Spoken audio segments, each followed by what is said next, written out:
pada kesempatan kali ini kita akan belajar tentang beberapa topik ya, bronkiektasis, abses paru, atelektasis influenza sama H1N1 ya. Jadi kalau misal pas saya menjelaskan sebentar, ada penjelasan mungkin yang kurang teman-teman pahami atau terlalu cepat, teman-teman bisa untuk langsung bilang pelan-pelan dok, jangan terlalu cepat, atau teman-teman bisa ketik chat di ini, di fitur chat. Nah, ingatkan. Oke, untuk mempersingkat waktu saya langsung mulai saja. Materi topik pertama itu ada bronkiektasis. Nah, jadi teman-teman harus ingat toh bahwasanya si bronkiektasis ini dia eh, ada terminologi katanya. Toh, terminologi kata dia berasal dari kata bronki. Ini artinya dia bronkus. Yang kedua itu adalah ini ektasis. Ektasis ini artinya dilatasi, ya, dilatasi atau melebar. Nah, oke. Nah, jadi secara harfiah, secara kata, bronkiektasis ini adalah dilatasi bronkus yang melebar. Toh, dia dilatasi, bronkusnya berdilatasi dengan kondisi yang abnormal karena disertai dengan inflamasi yang berlangsung kronis. Jadi, inflamasinya kronis, artinya dia inflamasi lama yang ditandai dengan adanya mukus plak. Toh, mukus plak ini artinya adalah adanya kumpulan mukus atau lendir di bronkus ini. Ini dia ada banyak lendir yang berkumpul. Toh, kayak gitu. Nah, etiologinya itu berbagai macam, tapi yang paling sering itu karena kelainan kongenital, ya, kongenital atau bahkan infeksi, infeksi saluran napas sebelumnya. Secara definitif bronkiektasis itu merupakan eh, dilatasi abnormal oleh bronkus. Nah, disertai dengan adanya kumpulan mukus akibat infeksi atau kelainan kongenital yang didapat. Di kayak gitu. Nah, oke. Kemudian kalau misal kita ditanya apa-apa etiologinya yang bisa menyebabkan bronkiektasis, satu itu dia idiopatik, tidak diketahui. Di, nah, sama anak idiopatik di sini nih bisa nih karena apa? Kelainan kongenital juga. Di, kayak gitu. Terus yang kedua itu karena penyebab-penyebab lain kayak misal kayak defisiensi imun, toh kemudian kayak infeksi, toh infeksi sebelumnya, toh misalnya karena dia pernah kena kayak eh, seinfeksi pada saat dia masih kecil, toh misal kayak measles, toh atau bronkiolitis atau pneumonia atau TB. Intinya dia ada riwayat infeksi sebelumnya. Jadi kayak gitu. Nah, terus juga ada ini bronchial destruction. Nah, bronchial destruction ini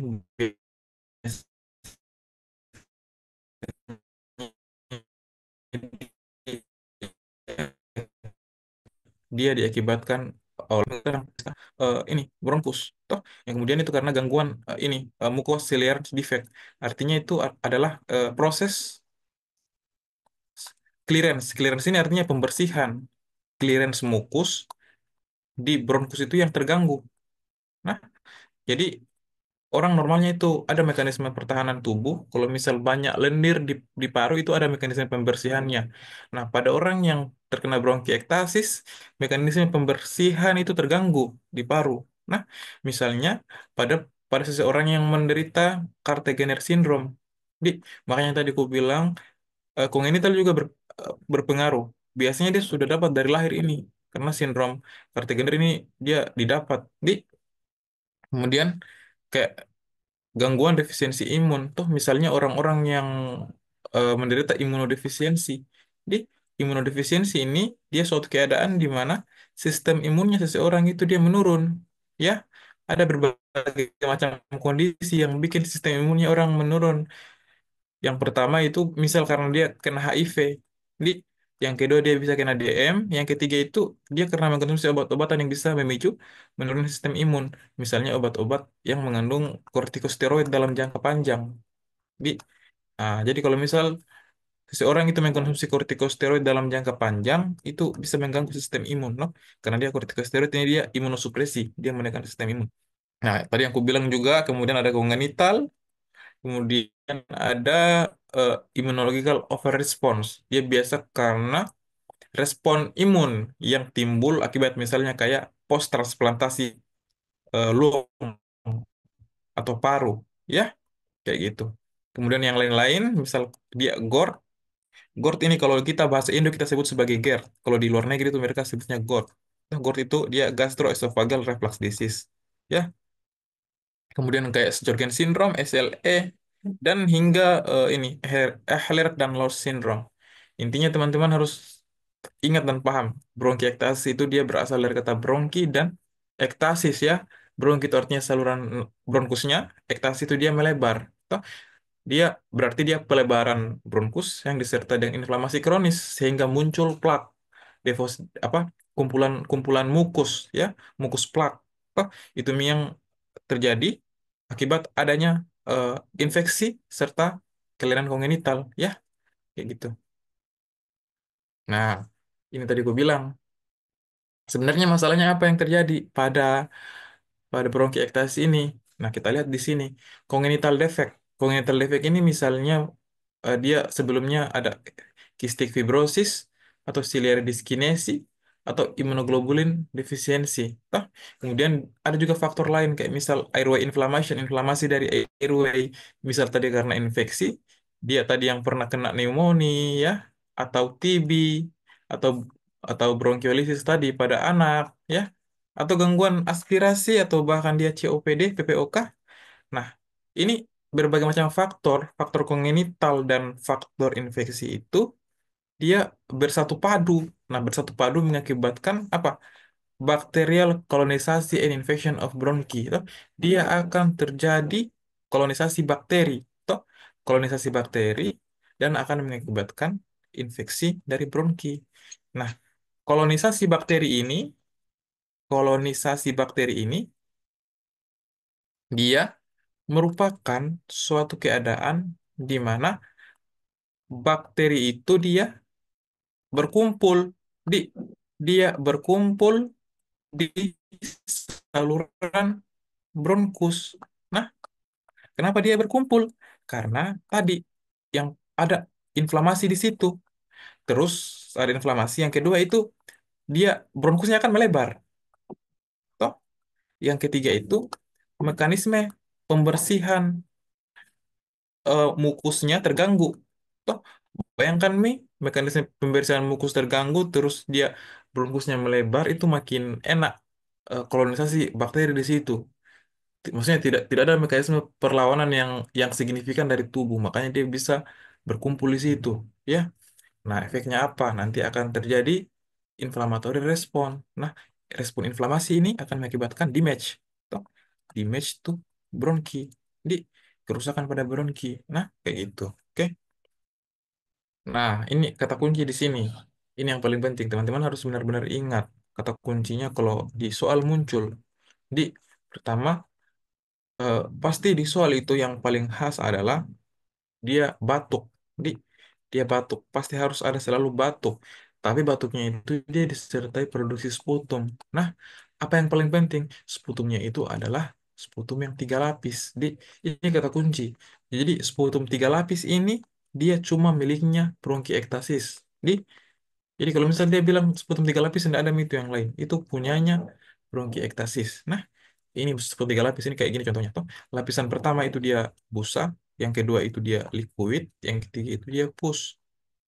Jadi kita ada tiga lapis. Memang benar-benar ada tiga lapis sputumnya di sini. Nah, ingat Ki, bronkiektasis itu kata kunci utamanya adalah sputum tiga lapis. Nah, kemudian gejala-gejala lain yang tidak spesifik kayak batuk darah. Batuk darah banyak bisa didapatkan pada TB, bahkan kadang-kadang juga pneumonia. Kemudian sesak napas juga gejala umum karena banyak penyakit paru yang sesak napas, pneumonia bisa sesak napas, TB bisa sesak napas, PPOK bisa sesak napas, nyeri rada pleuritik juga bisa, tapi ini gejala umum ya, bukan gejala spesifik. Nah, yang spesifik itu adalah sputum tiga lapis. Nah, ingat batuk kronik disertai dengan produksi sputum. Sputumnya banyak sehingga bisa membentuk sputum yang tiga lapis. Nah, ada tiga lapis. Ingat ya, itu kata kunci. Ya, ini keyword. Di kayak gitu. Terus gejala sistemiknya juga ndak khas ya, demam berulang. Ingat ini demam berulang. Nah, kayak gitu. Oke. Terus pada pemeriksaan fisik itu bisa didapatkan takipni. Nah, takipni ini adalah suatu kondisi di mana pernapasan seseorang itu dia cepat, ya, cepat, dia cepat, toh lebih dari 24 kali per menit. Jadi ini itu disebut sebagai takipni. Nah, terus pada pemeriksaan fisik lainnya saat diauskultasi itu bisa didapatkan rongki. Nah, rongki ini juga tidak khas. Toh, dia tidak khas. Hampir semua penyakit paru kayak pneumonia, PPOK itu bisa didapatkan rongki. Nah, wheezing juga tidak khas. Wheezing juga bisa didapatkan pada asma, pada PPOK. Toh, tidak khas.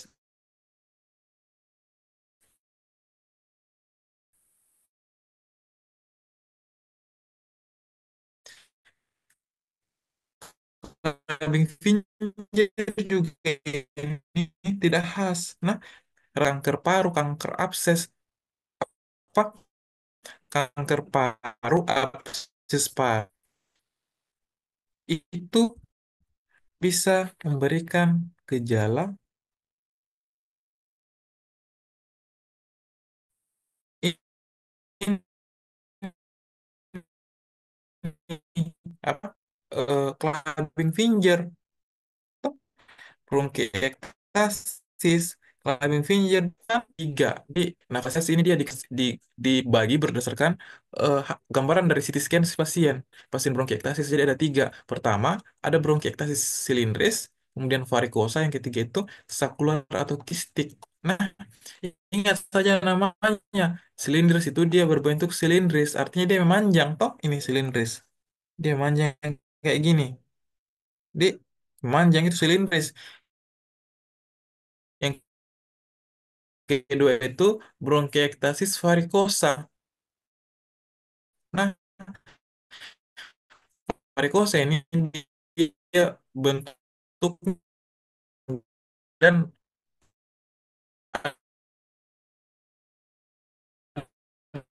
menyempit di tempat yang bersamaan. Tuh, nah lihat nih, ini dia menyempit, toh, terus ini dia melebar di sini. Di, jadi kayak gitu. Nah, kemudian bronkiektasis sakular atau bronkiektasis kistik. Nah, dia ini bentuknya seperti kistik. Bah, dia melebar kayak bentuk bulat-bulat mirip kistik. Nah,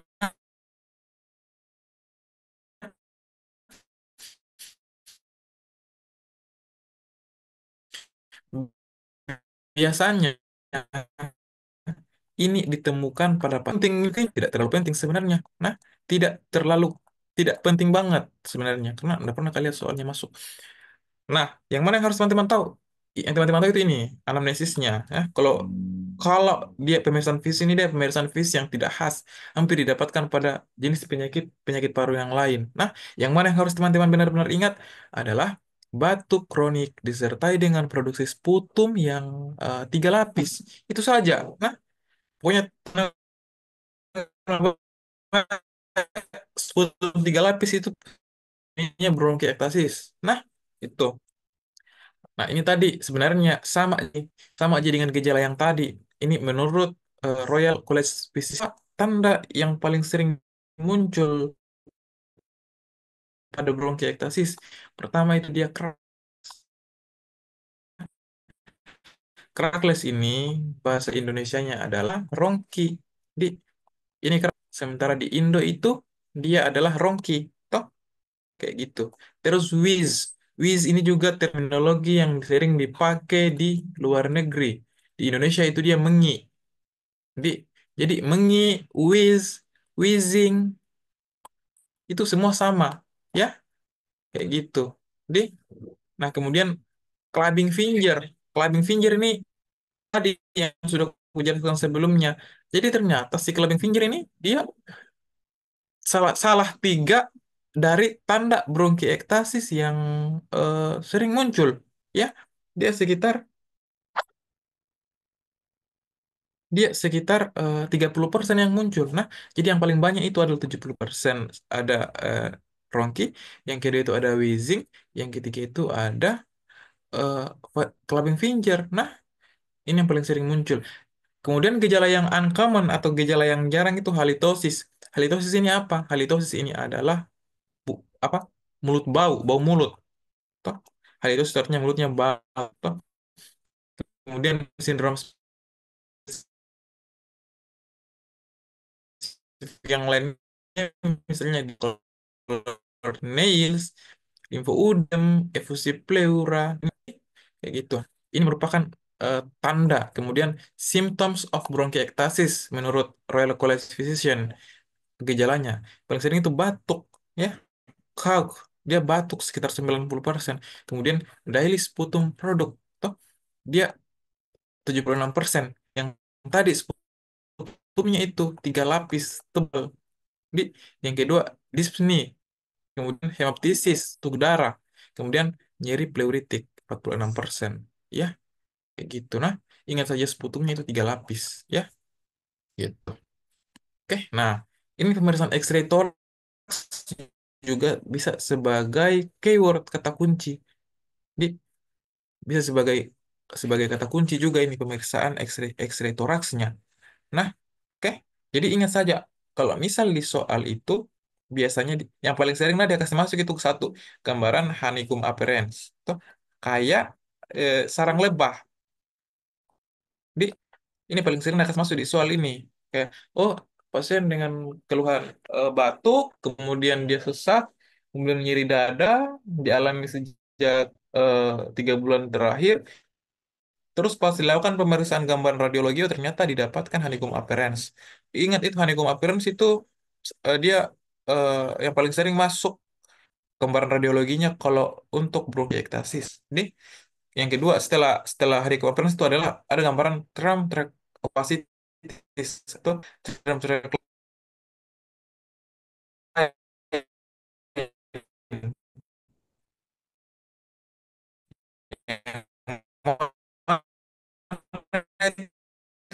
itu ini gambarnya nih kayak kayak gambarannya jalur kereta api toh tram lain toh. Jadi dengan honeycomb appearance dia gambaran bulat-bulat toh tapi dia sebutnya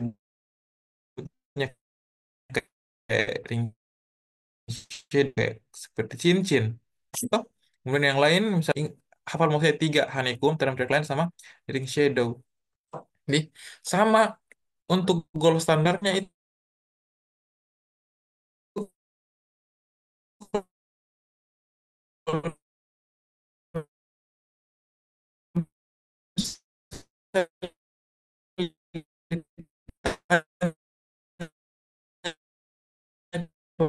pemeriksaan terbaik gambaran pengklasifikasian secara eh, CT, CT scan, atau tadi aku bilang silindris, varikosa, sama sakular. Ya, kayak gitu. Nah, oke, kita lihat lagi. Nah, ini. Oke, jadi eh, pada bronkiektasis itu ada namanya phase score sama BS severity index. Jadi sebenarnya sebenarnya tidak terlalu penting, tapi nice, nice to know saja. Nah, apa apa gunanya phase score sama bronchiectasis severity index? Gunanya itu adalah untuk memprediksi mortalitas. Mortalitas ini adalah angka kematian. Nah, angka kematian 4 sampai 5 tahun sejak diagnosis bronkiektasis ditegakkan. Jadi makin tinggi nilai phase score-nya, itu makin jelek prognosisnya. Jadi, jadi phase score ini dia merupakan singkatan. Ada dinilai VFW1-nya, umur, age, kemudian kronik kolonisasi, toh, by patologi anatomi, kemudian extension, and dyspnea.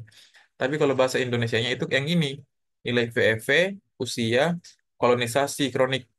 kolonisasi kronik kuman pseudomonas, yang ketiga itu perluasan jumlah lobus atau jumlah lobus yang terkena, yang ketiga itu tingkat skala MMRC. Jadi intinya interpretasinya adalah kalau dia ringan itu 0 sampai 2, di sedang itu 3 sampai 5, kemudian berat itu 6 sampai 7. Jadi kayak gitu. Sementara bronchiectasis severity index atau eh, derajat keberatan bronchiectasis atau BSI itu kurang lebih sama aja, tapi dia poin-poin yang dinilai dalam BSI ini dia agak lebih banyak toh, mulai dari umur, body massa index, VFV1, rawat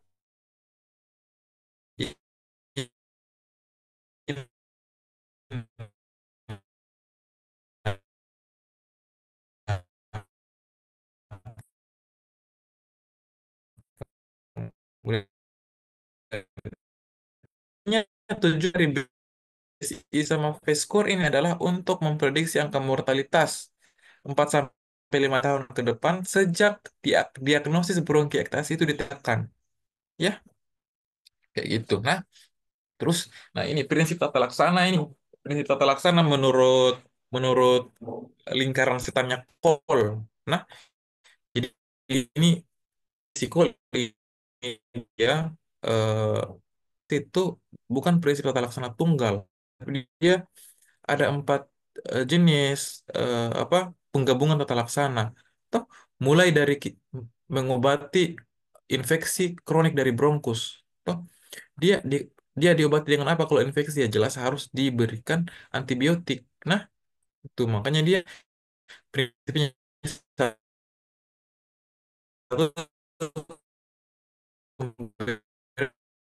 antibiotik. Yang kedua itu untuk inflamasi, makanya dikasih obat-obat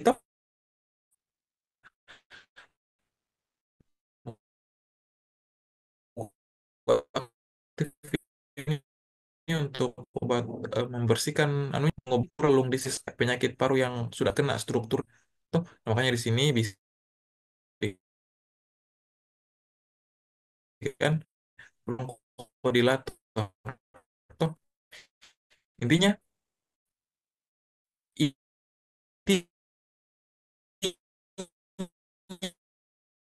ada obat golongan-golongan penisilin, amoxicillin,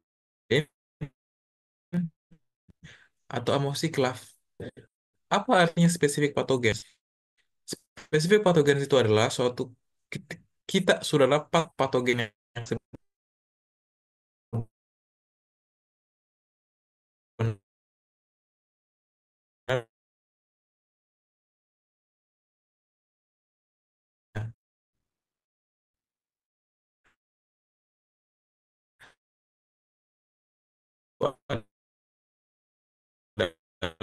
adalah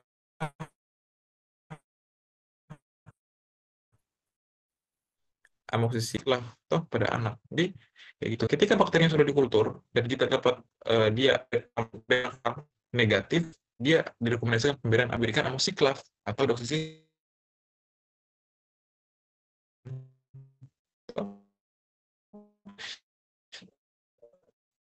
Ya, penyakit-penyakit infeksi itu sebenarnya prinsip pemberian antibiotiknya itu harus sesuai dengan jenis jenis kultur. Tapi karena kita di Indonesia itu jarang melakukan kultur, makanya inisial terapinya itu biasanya diberikan terapi yang antibiotik spektrum luas. Antibiotik antibiotik spektrum luas itu dia antibiotik yang cara kerjanya luas. Dia bisa mengenai bakteri gram negatif atau gram positif itu minimal. Nah, kayak gitu. Yang paling sering spektrum luas itu golongan-golongan beta laktam. Beta laktam itu ada 4 golongan. Ada golongan penisilin, ada golongan cefalosporin. Nah, itu yang paling sering dipakai. Penisilin misalnya apa? Amoxicillin, amoxiclav. Toh, kalau golongan cefalosporin misalnya apa? Cefixim, ceftriaxone, cefadroxil. Itu yang paling sering dipakai. Obat-obat anu juga kayak tetracycline juga termasuk spektrum luas. Toh, kayak gitu. Nah, kemudian setelah pemberian antibiotik, terus ada juga namanya muko aktif clearance. Jadi, muko aktif clearance ini dia untuk membersihkan mukus di gitu.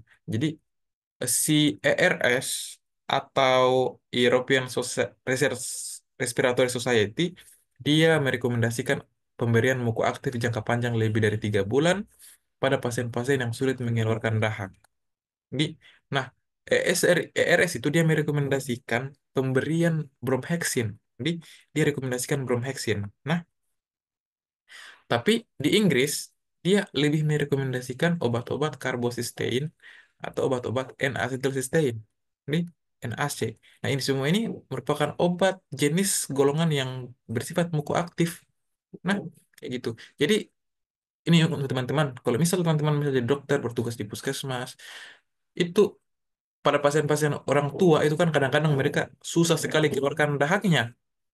Nah, biasanya di puskesmas itu ada obat-obat kayak golongan GG, guaifenesin, ada ambroxol, kemudian ada asetil. Ini yang paling sering tiga ini, tiga di puskesmas. Cuma ini doang yang ada. Toh, ini doang yang ada. Nggak bisa kita kasih, jarang sekali bromhexin ada. Toh, yang ada itu GG, ambroxol, sama asetil. Kalau misal dia susah keluarkan dahak, kayak dia banyak sekali dahaknya pada orang-orang tua itu di parunya, itu kita lebih pilih pemberian asetil terapinya. Toh, biasanya ambroxol ini dikasih pada orang-orang lebih muda. Pada orang tua itu direkomendasikan pemberian asetil karena bagus sekali memang untuk mengeluarkan dahak. Toh, itu. Kemudian selain tadi muku aktif, kemudian kita memberikan antiinflamasi atau anti radang. Teman-teman tahu toh, anti radang itu ada yang NSAID, ada yang SID. Toh, SID ini steroid. Steroid. Contohnya apa? Kortikosteroid toh. Misal di sini apa? Metil, Dexa, ya, prednison itu obat-obat antiinflamasi yang steroid. Toh, tapi ada juga obat antiinflamasi yang non steroid. Toh, non steroid antiinflamasi NSAID kita sebutnya. NSAID itu apa saja? Kayak misal NSAID itu kayak misal eh, asam fenamat itu NSAID. Apalagi ibuprofen itu NSAID. Ini antiinflamasi. Kemudian natrium diklovenat itu NSAID. Ya, apalagi meloxicam. Meloxicam juga itu obat-obat golongan NSAID. Toh, anti radang. Toh, nah, di sini penelitian di Kanada pada tahun 2011 dia menyarankan ibuprofen dosis tinggi untuk bronkiektasis fibrosis kistik ringan. Toh, jadi mereka lebih menyarankan pemberian ibuprofen ya yang dosis tinggi. Kemudian terapi yang terakhir itu bronkodilator. Nah, jadi sebenarnya pemberian bronkodilator ini dia belum sepenuhnya terbukti. Toh, dia belum terbukti sepenuhnya. Toh, namun sering diberikan pada keluhan sesak. Jadi dia belum terbukti tapi biasanya diberikan ketika ada sesak muncul dalam praktek sehari-hari, baru diberikan bronkodilator. Toh, terus ERS, European Society Respiratory Society juga tidak merekomendasikan pemberian bronkodilator rutin pada pasien bronkiektasis. Toh, dia hanya diberikan pada keadaan sesak berat. Jadi memang bronkodilator ini dia bukan untuk terapi rutin. Dia cuma diberikan kalau misal ada muncul sesaknya. Ya, kayak gitu. Oke. Nah, kita next lagi. Kemudian materi berikutnya ini adalah kita akan bahas tentang abses paru. Nah, teman-teman harus tahu ya terminologinya. Abses paru itu berasal dari kata abses dan paru. Tuh, berarti suatu keadaan di mana ada deposit nanah di dalam paru, ya. Dia terkumpul di dalam paru, namanya abses paru. Tuh, dia terkumpul di rongga parenkim paru, itu abses paru. Nah, nah, biasanya itu diakibatkan oleh infeksi mikroorganisme. Toh, infeksi yang paling sering itu saya ingat infeksi anaerob, yang bersifat anaerob. Kemudian pada pemeriksaan radiologi, teman-teman ingat khasnya itu abses paru adalah gambaran air fluid level. Iya, air fluid level. Di, di air fluid level. Artinya adalah dia ada gambaran air fluid level itu dia kayak ada berbentuk seperti kavitas, kayak rongga, kayak bulat. Itu dia di situ ada udara, dia ada udara dan ada cairan. Toh, teman-teman ingat prinsipnya kalau dia gambaran radiologi X-ray toraks itu udara itu dia pasti akan memberikan gambaran lusen. Lusen ini artinya dia hitam. Di tapi cairan atau fluid itu akan memberikan gambaran opak atau putih. Nah, kayak gitu. Jadi biasanya pada gambar air fluid level itu dia kayak kayak ada gambaran hitam dan putih di dalam suatu kavitas, dalam suatu ruang. Toh, biasanya itu Karena dia cairan, pasti dia menempati bagian paling bawah. Toh makanya gambaran hitamnya itu dia ada di paling bawah. Sementara yang atas itu gambaran udaranya. Toh makanya disebut sebagai air fluid level karena ada gabungan dua, dua, dua densitas itu. Ada yang di situ lusennya, ada yang di situ opaknya. Ya, kayak gitu. Oke. Nah, terus kalau misalnya kita dapatkan kavitas multiple berukuran kecil, kurang dari 2 cm, itu disebut sebagai necrotizing pneumonia. Nah, kayak gitu. Oke. Nah, ini dia gejala gejala gejala klinisnya dia tidak begitu khas karena bisa ditemukan pada penyakit paru yang lain. Nah, bisa didapatkan demam, kemudian batuk produktif, kemudian sputum purulen, toh mengandung darah, berbau, ya. Kemudian nyeri dada, sesak napas, malaysia dan penurunan berat badan. Ini tidak spesifik sebenarnya. Toh, kemudian demam didapatkan pada pemeriksaan fisik bisa didapatkan demamnya tinggi. Ini salah satu ciri khas. Ciri khasnya itu demamnya dia tinggi lebih dari 38 derajat Celcius bisa sampai 40 derajat. Tapi lagi-lagi ini tidak terlalu khas karena banyak beberapa penyakit juga bisa didapatkan demamnya tinggi. Misalnya pada pneumonia juga bisa didapatkan demam tinggi. Toh, kemudian penurunan suara napas juga tidak khas. Perkusi paru redup juga tidak khas. Toh, auskultasi didapatkan suara kayak rongki, suara dasar menurun kayak Ronki juga tidak khas. Rata-rata pada penyakit paru PPOK, pneumonia bisa didapatkan Ronki. Clubbing finger juga tidak khas, bisa didapatkan pada penyakit paru yang lain kayak PPOK, bronkiektasis juga bisa didapatkan clubbing finger. Penurunan berat badan yang signifikan juga tidak khas, bisa didapatkan pada pasien TB paru juga. Tah, tapi kalau misal disuruh pilih mana gejala-gejala yang harus ku hafal, satu pasti ini pastikan demam batuk produktif kan pasti ada. Teman-teman tinggal hafal sputumnya itu sputumnya berbau. Ingat saja ini sputum berbau ditambah dengan berat badan menurun. Ini mau saja yang teman-teman ingat ya. Sputum berbau, berat badan menurun. Kemudian pada pemeriksaan fisik ingat teman-teman ingat demamnya tinggi. Demamnya itu leb aduh, kenapa ini? Demamnya itu weh, demamnya itu tinggi lebih dari 38 derajat Celcius. Nah, kayak gitu. Ini maksudnya yang dihafal. Di demam, batuk produktif, ini sudah pasti masuk, sudah pasti ada. Sputum sudah pasti ada. Tapi dia ciri khas sputumnya itu adalah berbau. Nah, kayak gitu. Terus berat badannya menurun. Sama biasanya demamnya itu tinggi, lebih dari 38 derajat Celcius. Ya, kayak gitu. Kemudian secara klasifikasi terbagi atas dua, ada primer sama sekunder. Ingat saja ya, kalau primer ini dia letak masalah utamanya itu memang di paru, di paru itu sendiri, ya, diakibatkan oleh aspirasi atau pneumonia yang terjadi pada orang normal. Nah, sementara kalau sekunder itu biasanya dia sudah ada penyakit yang mendasari, di dia sudah ada penyakit yang mendasari kayak misal dia sudah pernah ada obstruksi sebelumnya atau penyumbatan pada paru atau bronkiektasis atau bahkan ada gangguan imunitas. Intinya kalau dia sekunder itu dia ada penyakit primernya, ada penyakit yang mendasari. Kalau primer itu dia ya memang baru dia terjadi satu penyakit doang, toh abses paru toh doang kayak gitu. Nah, kemudian kalau misalnya ditanyakan faktor resikonya, teman-teman harus ingat di sini yang paling penting itu ini dia DM sama periodontal disease. Toh dia ada riwayat gigi, penyakit gigi, entah itu dia berlubang, ya kayak gitu. Terus yang kedua ini DM. DM ini penting karena DM ini dia salah satu penyakit yang bisa bikin imunokompromisis. Jadi, jadi teman-teman harus ingat faktor risikonya ya. DM sama penyakit pada gigi, gigi berlubang atau riwayat habis treatment gigi. Nah, kayak gitu. Jadi, terus DM-nya ini karena dia imunokompromisis, maka dia akan gampang terjadi infeksi di tempat lain ya. Yang paling penting itu di paru. Tuh, Kemudian kemudian yang lain-lainnya itu misal kayak alkohol, kemudian apa lagi? Ini penggunaan obat-obatan sama ini ini gingivitis. Pokoknya gigi dan mulut lah. Jadi, tapi yang paling teman-teman harus ingat itu adalah diabetes mellitus sama gigi mulut. Yang lainnya itu kayak alkohol sama obat-obatan narkoba itu juga bisa masuk, tapi bukan yang paling sering. Nah, oke. Ditanya di sini, parasit and fungi may also be the causative organism for lung abscess. Toh, Jadi parasit dan fungi itu bisa saja menjadi penyebab dari organisme dari abses paru. Nah, biasanya kalau parasit sama fungi ini biasanya dikaitkan dengan imunokompromis.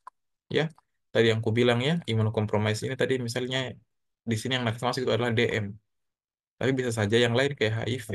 Jadi, jadi kalau orang dengan imunokompromis itu gampang sekali terinfeksi jamur. Nah, ingat-ingat gitu. Jadi, kalau orang dengan imunokompromis itu bisa apa? Paling sering diakibatkan karena bisa gampang sekali terinfeksi jamur, ya, kayak gitu. Kemudian di sini microbial cause of lung abscess. Mikroba yang menjadi penyebabnya apa? Bisa aerobik bakteria, influenza, E. coli, toh, Pseudomonas aeruginosa, Staphylococcus aureus, Streptococcus pyogenes, Klebsiella pneumoniae. Toh, anaerobnya misalnya apa? Bacteroides, Fusobacterium. Toh, kemudian mikroba yang lain, misal entamuba, dia termasuk dalam parasit Aspergillus, fungi. Toh, plastoma mis kayak fungi juga, histoplasma juga fungi. Jadi, terus di sini dijelaskan, Staphylococcus aureus is the most common isolated etiology pathogen of lung abscess in children. Jadi, Staphylococcus aureus ini adalah etiologi terbanyak abses paru pada anak-anak. Nah, in lung pada anak-anak, in children. Ya, ingat, Staphylococcus aureus itu etiologi terbanyak. Kemudian, etiologi etiologi patogen for lung abscess might be mungkin saja Mycobacterium, Aspergillus, Cryptococcus histoplasma, Blastomis, Coccaides, Entamoeba Paracuminus, Westermani. Tapi yang teman-teman harus ingat yang mana? Ini yang paling banyak. Nah, yang paling banyak itu Staphylococcus aureus pada anak-anak. Toh, sementara pada secara umum, etiologi dari lung abscess yang paling banyak itu adalah pneumonia aspirasi. Toh, pneumonia aspirasi ini ada benda asing yang masuk di paru-paru. Di pneumonia aspirasi. Oh, benda asing yang masuk di paru-paru. Misalnya apa? Misalnya kayak air, makanan. Pokoknya segala jenis benda asing yang masuk di paru-paru itu dikatakan aspirasi pneumonia. Misalnya orang tersedak air, itu bisa bisa bikin aspirasi pneumonia. Nah, karena ada airnya masuk di paru-paru, itu dikatakan sebagai aspirasi pneumonia. Toh, diabetik, alkohol, orang-orang yang oral hygiene-nya rendah itu merupakan pasien-pasien dengan resiko tinggi untuk terkena abses paru. Toh, ini tadi yang aku bilang, diabetes, kemudian gigi, masalah gigi, sama alkohol, ini resiko tinggi orang-orang yang terkena abses paru. Jadi teman-teman, perhatikan juga faktor resikonya. Biasanya di soal itu dia akan masuk diabetes yang paling sering, yang kedua itu gigi, riwayat gigi yang tidak terjaga baik-baik, atau dia si peminum, peminum balok, toh, alkohol, alkoholisme. Nah, kemudian bakteri-bakteri anaerob are the most common causative organism of lung abscess. Nah, jadi bakteri-bakteri yang sifatnya anaerob itu secara umum dia sebagai etiologi terbanyak dari abses paru. Anaerob yang mana yang ini? Ya, kayak gitu. Tapi pada anak-anak itu yang paling banyak adalah Staphylococcus aureus. Ya, kayak gitu. Nah, ini yang mau anukan di sini. Ini kata kunci. Itu tadi aku bilang. Pada anamnesis tambah pemfisnya itu kata kuncinya tidak terlalu spesifik, tapi pada gambaran X-ray itu spesifik sekali, ya. Kavitas dengan air fluid level. Yang mana yang dimaksud ini kavitas? Nah, kavitas itu berbentuk bulat. Ini kavitas ini. Air fluid level. Nah, ini aku bilang. Di sini ada batas toh. Yang mana airnya? Mana udara? Ini udara. Kayak gambaran lusen. Yang mana fluid? Yang mana cairannya? Ini. Toh, dia gambaran opak.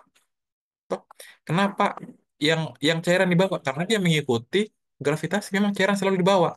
Toh, makanya dia memenuhi yang paling bawah atau opak. Nah, densitasnya cairan itu adalah opak, sementara yang putih itu adalah lucent. Jadi, nah ini ciri khas ini di air fluid level itu patognomonik. Dia ciri khasnya pada abses paru.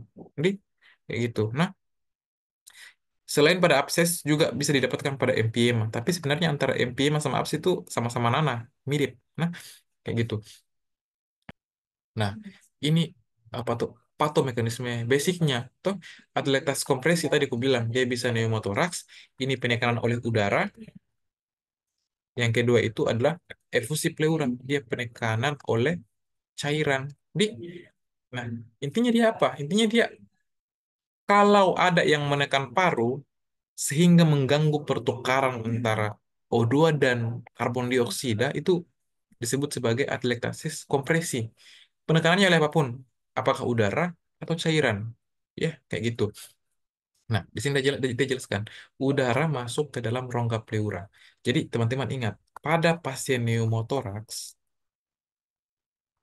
itu biasanya dia diakibatkan oleh yang paling sering itu karena mekanisme trauma. Contoh pada orang yang tertusuk pisau.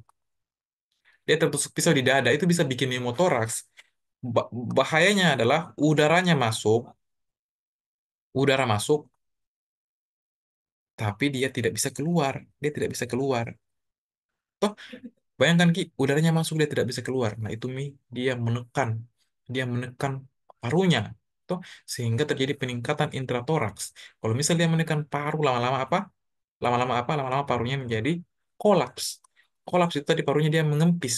Toh, mengempis. Sehingga terjadi gangguan ventilasi perfusi. Maksudnya apa? Gangguan pertukaran antara O2 dan CO2. Toh, terus juga pada efusi pleura. Efusi pleura ini dia diakibatkan oleh ketidakseimbangan antara produksi dan yang diserap. Toh, atau mekanisme lain kayak misal kayak gangguan ada inflamasi atau tidak seimbang antara onkotik dan hidrostatiknya sehingga terjadi akumulasi cairan. Sama akumulasi cairannya itu bisa menekan parunya. Ujung-ujungnya juga akan mengakibatkan ini penekanan pada paru, ekspansi parunya menurun dan terjadi kolaps juga ya, gangguan pertukaran antara oksigen dan CO2. Jadi gangguan ventilasi. Bedanya adalah pada pneumotoraks dan efusi pleura itu dia progresif. Artinya